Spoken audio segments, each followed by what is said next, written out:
বিধানসভা নির্বাচনের ঠিক আগেই বড় সড় ভাঙন ধরল রাজ্যের শাসক দল তৃণমূল কংগ্রেসের।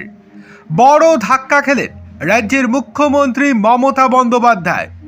দিন দুয়েক আগেই যেখানে ঢাকঢোল পিটিয়ে লক্ষ্মী এলো ঘরে তথ্যচিত্র দেখিয়ে রাজ্য সরকারের বিভিন্ন উন্নয়নমূলক প্রকল্পের প্রচার করা হয়েছিল, সেখানেই এবার বড় ধাক্কা খেল শাসক দল।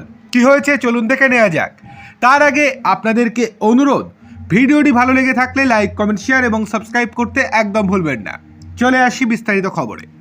মালদার গাজল বিধানসভা এলাকায় শাসক দল তৃণমূল কংগ্রেসে বড়সড় ভাঙন ধরালো বিজেপি। প্রায় 40টি পরিবারের শতাধিক সদস্য আনুষ্ঠানিকভাবে তৃণমূল ছেড়ে বিজেপিতে যোগদান করলেন।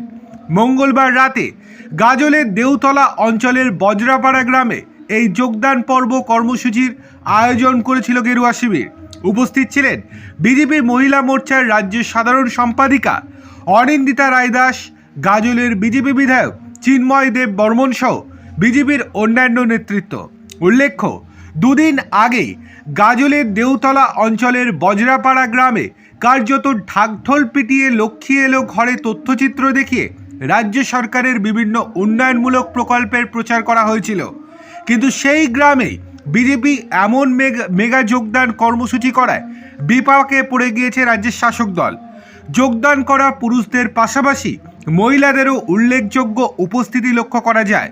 বিজেপি বিধায়ক চিন্ময় দেব দাবি করেন, তৃণমূল উন্নয়নমূলক প্রকল্পের প্রচার করলেও বিগত 15 বছরে ওই গ্রামে কোনো উন্নয়নই হয়নি।